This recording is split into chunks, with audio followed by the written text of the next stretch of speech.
Call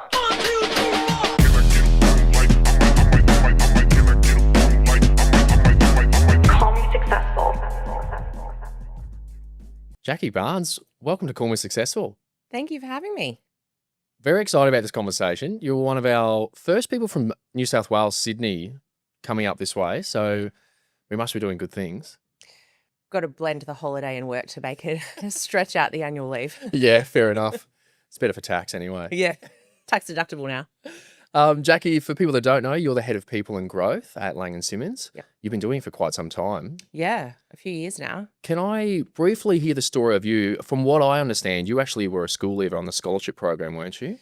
Yeah, so we have a scholarship program at Laing+Simmons that runs every year aimed at school leavers, and they get the opportunity when they're doing year 11 and 12, ideally year 12. We don't want to encourage people to give up school. Yep. So they go and put in an application to participate in the program, do a week's work experience, have a few conversations with me, and basically the winner of the program gets a job and their real estate license paid for.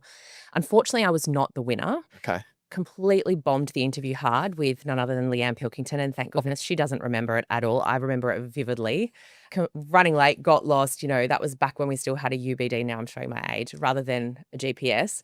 Phone rang in the interview, all of the things that shouldn't happen during a job interview. Doesn't remember any of it though, thankfully. Right. And yeah, so I then, once I finished school, started my career in the industry and in junior property officer admin style roles. How did you going from so young in the real estate industry? That would have many challenges. Yeah, I always looked older. Okay. So it was something that one of my early bosses, who it was a wonderful mentor and still is for me now, he kind of just said, you know what, play to your strengths, where people think you are older than you are, and those that realize, well, you're young and have fresh energy. So what are you wanting? Somebody that's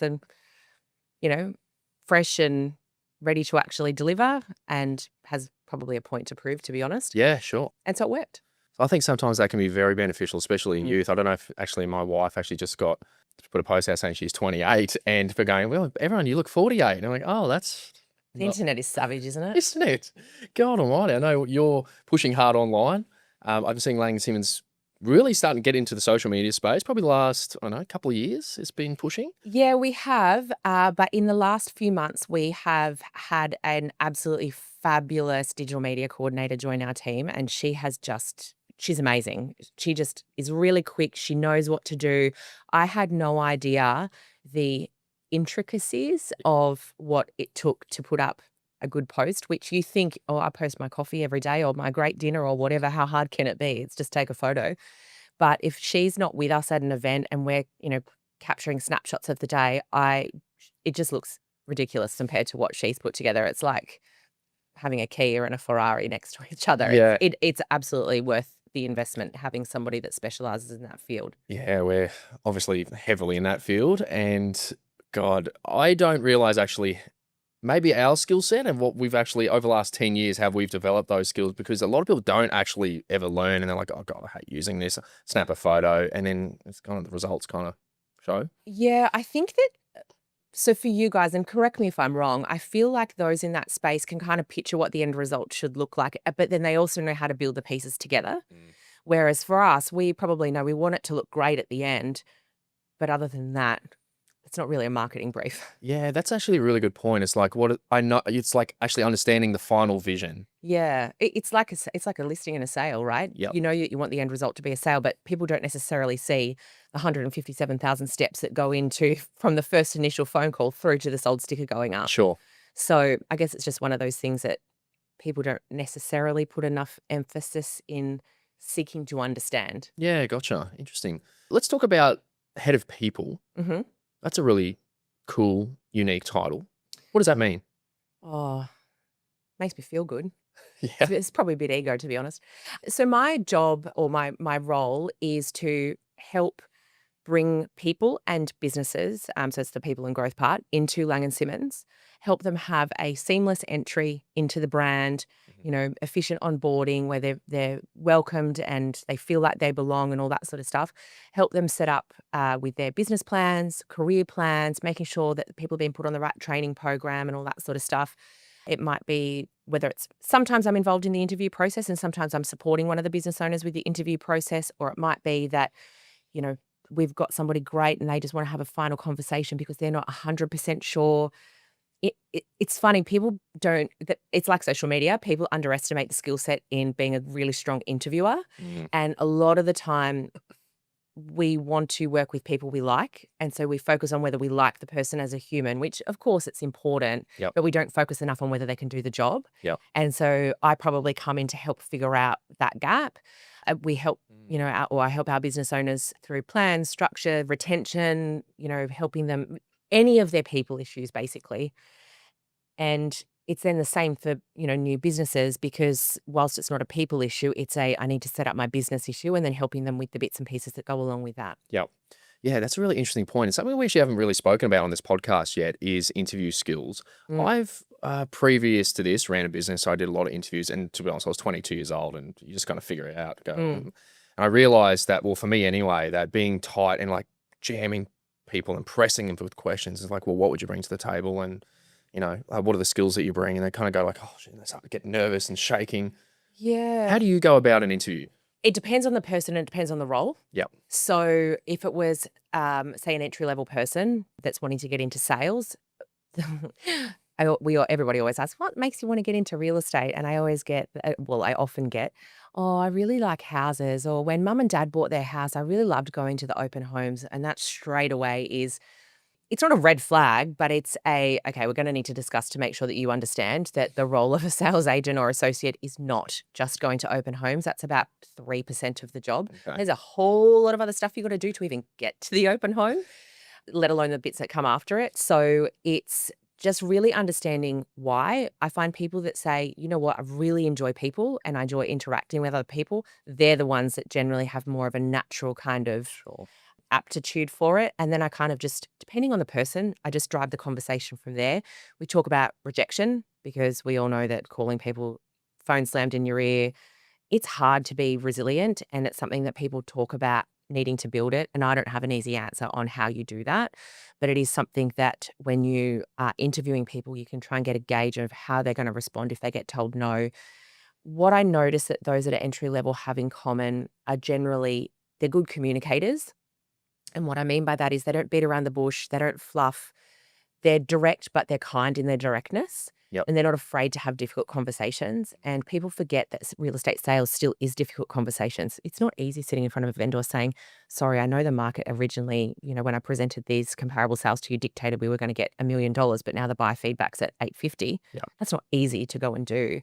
And so making sure that people can have difficult conversations throughout the process. I personally, not everybody believes in it. I personally believe in profiling tools. Yep. I don't think it should be the deciding factor or the reason you hire somebody, but it should be a tool in your toolbox to look at, okay, this person sort of fits the kind of parameters, but within that, these are the areas that I know they're going to need extra support in, whether that's, some people you're not as strong in some area, but what areas do I need to make sure I can coach them in? And those profiling tools will help you with that. And then you can decide as the leader, I'm prepared to give that coaching. Are you mentally noting this down, or are you actually giving them a survey? The profiling tool? Profiling, yeah. No, and it's an actual, I wouldn't call it an aptitude test, but it's along those lines. They get an online form. There's a whole host of different brands that do it.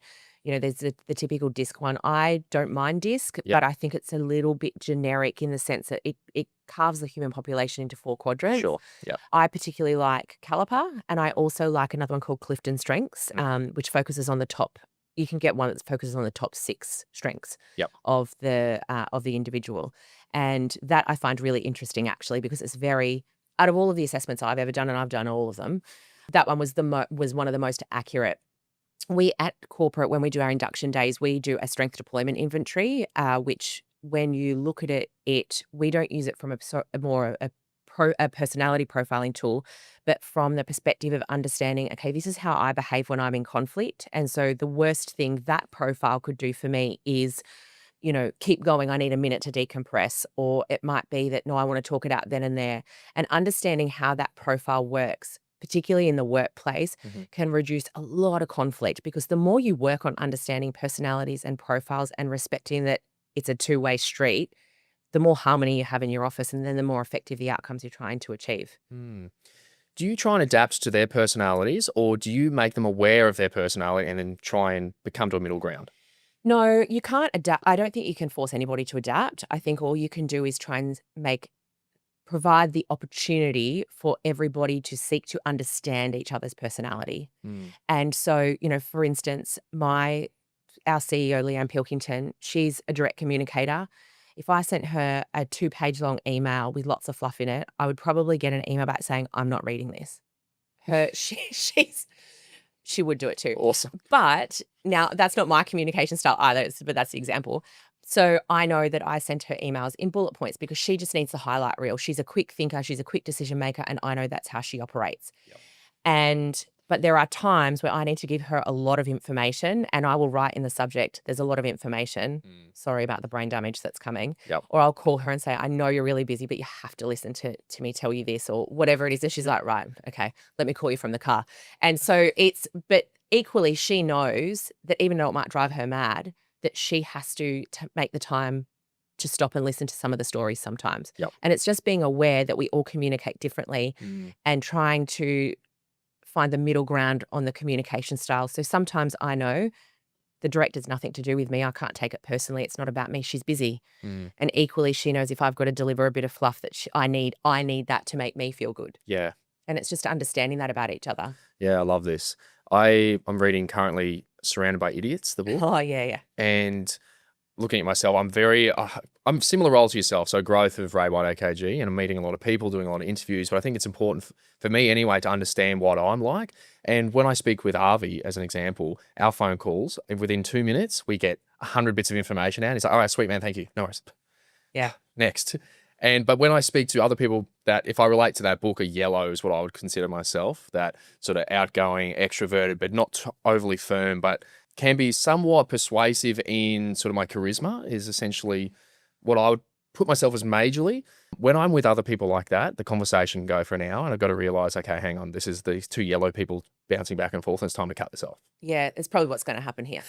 Exactly. Yeah. It's like we can be here all day. So interesting. I think it's very important, and a skill that I think in this role where you're meeting a lot of people, you've got to understand what people are like and why they're behaving a certain way, or why they act a certain way or react, I think. Yeah, it's interesting. I mean, I've been doing it for so long, and I wish I could tell you that it was a skill set that I figured out I had, and then I developed by taking particular proactive steps. But a company I used to work for, when I first got into an operations role, I used to do all of the recruitment there. And so my boss would give me a bunch of resumes that came through, and this was back when people still used to apply for sales roles on Seek. We would send them what I think we used Preview back then. And then based on the result of the preview, they'd then be invited in for an interview. And I could tell by the way they walked in the door, you're getting hired, you're not getting hired, maybe you'll get a second interview. And it wasn't about appearance in terms of levels of attractiveness. It was the way that they stood, the way that they were presented, whether they had a sharp suit, clean shoes, the clarity of their tone when they communicated. And so I never got it wrong. There was one I got a little bit off where I thought, oh, this guy's going to get a job, but I really wish that he wouldn't. And he was there for a number of years, to be fair. Okay. But it was just something that I just kind of had a gut instinct for. And then obviously the more I got into recruitment, I was then able to develop it, just doing it more and more. It's not something that I could tell people to go and study, but I think what has probably helped me with it more is understanding the communication styles of people better. Yeah. And yeah, it's an interesting one, actually. What I really love about you just said earlier is that people applied by a Seek for a sales role. Oh, could you imagine if they still did that now? How great would our jobs be? Oh, so easy. Oh, happy days. When were they doing this?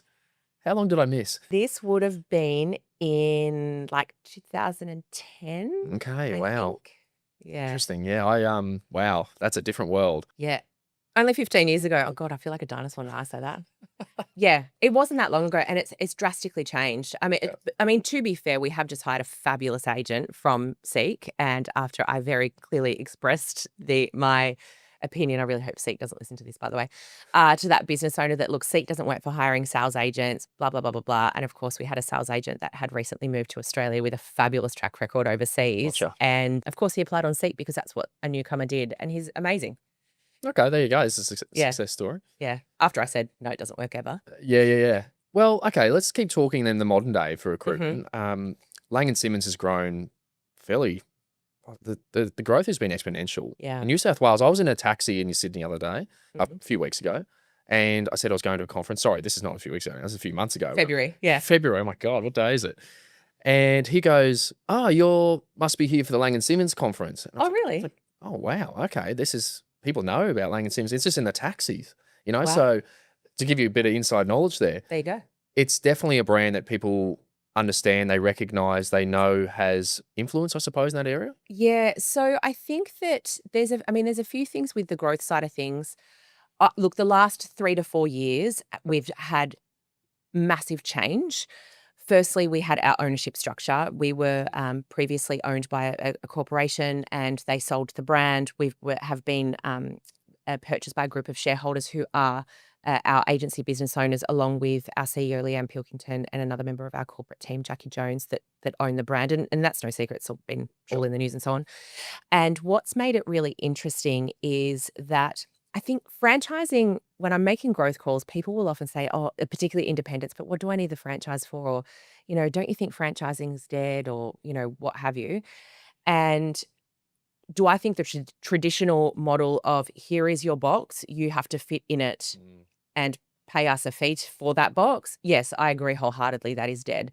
But that's actually not what we're doing. We've evolved and innovated and all that sort of stuff. And it's because of that ownership structure that we've been able to do that. So, I think that one of the challenges is it's with anyone that works in a corporate, it's most often, particularly senior leaders, been a really long time since you've actually sat in a living room with a client or worked in an office and understood the wonderful things, but also the real challenges that exist in business ownership, in working in the industry. And, there's all these added layers now with extra compliance, anti-money laundering, all that stuff coming in. And because of our ownership structure, we are uniquely on the front line and able to have timely, first-hand, real-time access to what those challenges are and then create the solutions to address those challenges. Mhm. So the recruitment division, the property management division, head of performance, we've got a centralized agent support function where we can handle all of the administration onshore Yep. and the compliance for agents that maybe don't want to have a non-dollar productive or income producing based person in the office. Mhm. So it allows them access to all of these other things so that they can maximize the use of their resources and just go and have the businesses that they want to have. Yep. And Leanne, she had a really strong vision for the business and the brand, for many years. And before she bought the brand, she was sort of told, oh, this isn't going to work, or no, that's not going to work, or they didn't necessarily have the structure or, I guess financial modeling to be able to allow it to happen. Yep. And so when we bought the brand and then we won Major Network of the Year, a couple of years in a row, and we were finalist again this year, it really validated what her vision was. And I think that it gave us the opportunity to actually give ourselves a pat on the back and say, what we created and we thought everybody needed, we've proven it. Here's the recognition. I wouldn't say it's necessarily been directly responsible for signing on a new office, but it has absolutely expanded our brand awareness. And I think it's also our business owners and team members are really, really proud to be part of Laing+Simmons, which we all at corporate absolutely love because we care deeply. I don't think you'll find a corporate team actually in the industry, in any brand or industry, that cares more than our corporate team. Mm. And everybody's very, very committed to helping our business owners and their teams succeed. How important is that family feel? When I came down to Sydney with you guys, it felt like it was a big group community gathering, Yeah. essentially. There's a lot of love in the room. Yeah. There's a lot of respect for the people in the room as well. I think it didn't feel like there was a hierarchy either. Like if the new people are sitting with the lead agents, and Yeah. it feels like generally it's a bit of a family vibe, I suppose. Yeah. So it's interesting. We often have spoken about the family vibe, and, it's absolutely a feeling that we all feel and promote. And, at our induction days, we share all of that. I went to Rise last week, and one of the things that Milo Wilkinson spoke about in culture was, or office culture, was a sense of belonging. And there's a difference between fitting in and actually feeling like you belong. And as I was driving home from Rise, I had an epiphany that, the way that some people get a bit turned off by the word family culture because they might think it means, mum and dad are the business owners, so that's going to go to the kids, and I don't have a chance to surpass that relative that works Gotcha. in the business, or I can't crack into that part. And some people also don't have a good experience with family. And so I realized what we actually have, yes, it is a family culture, but it's actually a culture of belonging. Yep. Where everybody's there, doesn't just fit in, but they feel like they belong. And I think that's a really significant difference because we want people to come and be their true, authentic selves. We don't want to say, hey, Dan, come work for us now. Here's the mold. Go and unlearn everything you've ever learned. Squish yourself into this mold, and then you can be part of Laing+Simmons. Yep. We want to celebrate everybody's uniqueness because that's what makes the world turn round. Mm. And so because of that and everybody feeling like they belong, I feel our events, someone actually asked me this, we had our awards night a few weeks ago, and they said, what's your favorite thing about the awards night? I said, it feels like we've all gone to a family wedding and all the cousins are getting together and actually catching up with each other Yep. when you don't make the time to do it throughout the year. Sure. And it is absolutely what it feels like. It's a great combination. I think exactly what you're saying is the modern day real estate office needs to have access to support. They need to be able to provide their agents with more than what the office next door can. And whether that be like for us, social media has obviously been a big thing in media and marketing, meta advertising. How can we actually educate, but also help our agents with things that take so much time for them? Take that off them and go, you keep doing what you're doing, network, list and sell, talk to people, be customer service driven, be yourself and do your thing. Whilst we've got a team of professionals doing everything else for you. So they become the star, they become the hero, which actually supports everyone else. But by doing so, we're supporting their business at the same time. It's this great give back situation. And then I think if you've got this sense of belonging on top of that, which is obviously hard to just create out of nothing. It was, Leanne was the driving force behind that many, many years ago when she first stepped into one of the more senior roles at the brand. People hated each other. And so she realized that, well, I'll throw a great party, put some booze on the table, and hey, presto, here you go. Everybody's great mates now. I mean, this is going back a number of years. We've had a fabulous culture for a very, very long time. It's why I joined the brand. Yeah. It's, when I worked in a recruitment company for several years, I had access to all of the brands. I was dealing with all of the business owners and CEOs, and I would get phone calls all the time. And I mean, some of them were very flattering to get, but nobody could ever tempt me out of there. And I mean, Leanne didn't call to tempt me, but we had a really good pre-existing relationship. And when I heard they might be starting this division, I called her straight away and said, hey, do you want to chat? Can I chat to you about it? And so it was because of that feeling of belonging and the open arms, unconditional support that made it such an easy decision for me. Yeah, awesome. Would you consider Laing+Simmons to be an attraction business? Yes. How do you quantify that? I think we were New South Wales' best kept secret before the last couple of years. That's well said. And I think that now what we offer, yes, we offer all of the technical things that people need with, the toolkit, the systems, the processes, access to the software, all of those, the basic things that everybody offers. But I think it's the additional support that we have that other people haven't been able to provide in the way that we provide it. And the other thing is we care and you can't fake care. And it's like you said, when you arrived at Springboard, you could feel it. Yep. People can feel it. Yeah, I love that.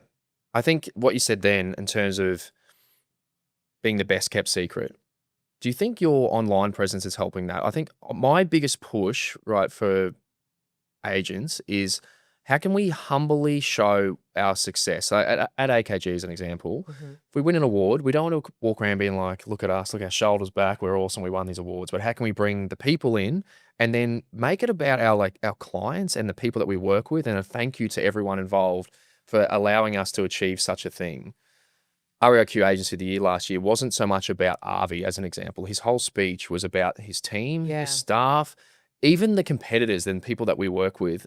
Thank you for collaborating with us. Thank you for working with us. It's actually everyone. Yeah. I saw Avi actually at I think it was REB when he won Principal of the Year. Yeah. And that was earlier this year, actually. It was. And when he got up to accept his award, he thanked all of, there was other people that were in the same category finalists that he beat that are his friends that have shared their knowledge and things in there. I think that we're very lucky. Leanne has a very strong reputation in the industry and people are always willing to ideas share and collaborate with her. And so that then by default kind of extends to the team. But we also all have our own existing, relationships too. But I think when you combine them all, it actually has helped with all of that. In terms of the awards, I mean, we're not really very ego driven. I mean, everyone in the industry has a bit of an ego, otherwise we wouldn't be here. But, not in the way that is the stereotype. And to be honest, if you were that stereotype, you probably wouldn't enjoy hanging out with us at all. And so I think with the awards, we had a great time. We were so proud and so excited and in shock that we won it. But then we got up and went to work the next day. And it's not that we forgot that we got it. We were all very excited, of course, but it's also like, well, it doesn't change what I have to do tomorrow. Yeah. It's wonderful recognition. It's wonderful validation, but it doesn't change how we operate. Yep. But I think that it's something that just, I don't know, put a bit of spring in your step to have that recognition. Yeah, sure. Jacqui, I'm going to finish on the question we love to finish on, and it's what's your definition of success? Yeah, people ask things like that a lot, and I don't have a very clear answer. But for me, I think it is having a happy, fulfilled life with, contentment at home in your home life, a job that you love doing, great friends, and not needing to want for anything really. Sounds quite simple. Sounds simple. It's probably not as straightforward as I've just made it sound. What about for Laing+Simmons? What's the definition of success there? So this is very different. I think for us, we don't pigeonhole anybody into one particular box. So success is that you have set out to have this career or this type of business or this result or this outcome with us. And when you achieve that, that is success. Yeah. For some people, that might be having, a brand new office that hires 20 people in their first year and a huge multi-million-dollar turnover. Fabulous. That's success. It could also be the startup operator that's just going to be themselves for the first 2 years and they have a great cracking start, but, do far less in terms of GCI volume. Fabulous. That's success. Jacqui, thank you so much for coming on today. This has been very enlightening and I've really enjoyed this conversation. You can tell why you've been successful in this role and why you've been at Laing+Simmons for so long. You're a great speaker. You obviously thank you. understand the brand. You get real estate. It makes a lot of sense. Thank you so much for coming on. Thank you for having me. I'll see you in Sydney. Done.